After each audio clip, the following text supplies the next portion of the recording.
Hi guys, welcome back to the channel.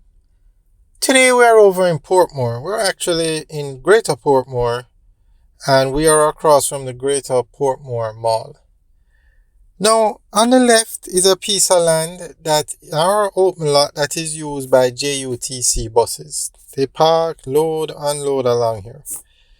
But I think they should build a bus terminal over here. Maybe not as big as the Halfway Tree Transport Center, but I think it's time that Portmore gets a proper bus terminal.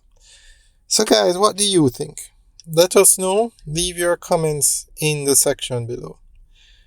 Now, outside of Drax Hall in St. Anne, I think Portmore is one of the fastest growing areas in Jamaica, if not the fastest, outside of Drax Hall. I've never seen any area grow as fast as Drax Hall. And Portmore is expanding. It's so big that it's going to become a parish very soon.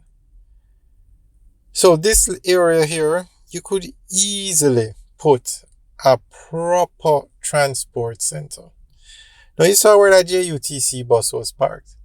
What is going to happen when it's raining? How are people going to get in and out of the buses?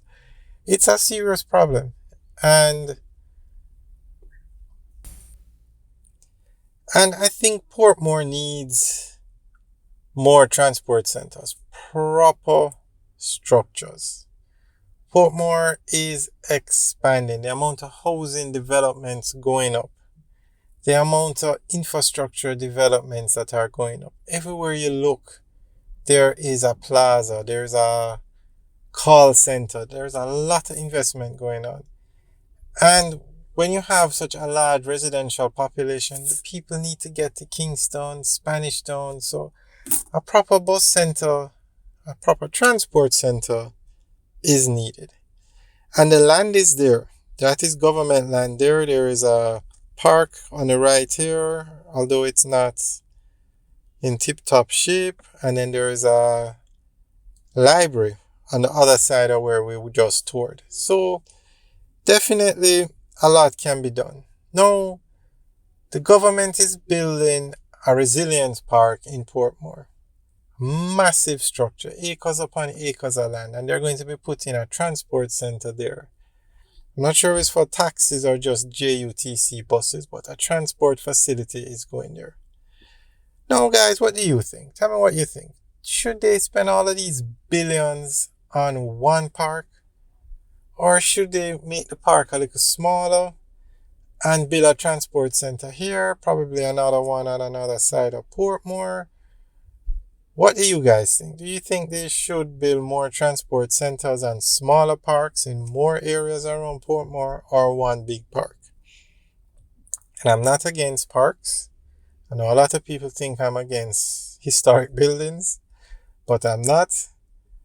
So guys, let us know what you think. Do you think, one, about building a transport center out here by Greater Portmore, and two, downsizing the Resilience Park project so that you could develop other parks. Alright guys, enjoy the rest of the tour. We're driving, and there you can see one of the new JUTC buses. A lot of the new buses operate through Portmore. A lot. As a matter of fact, the Portmore bus terminus is the only one that can fuel the new CNG buses. So you're going to see a lot, if not most, of the new buses in Portmore. Alright guys, thanks for taking a tour. We're driving out of Greater Portmore back towards the Portmore Mall. Alright guys, enjoy the rest of the tour and leave your comments in the section below. Have a good day.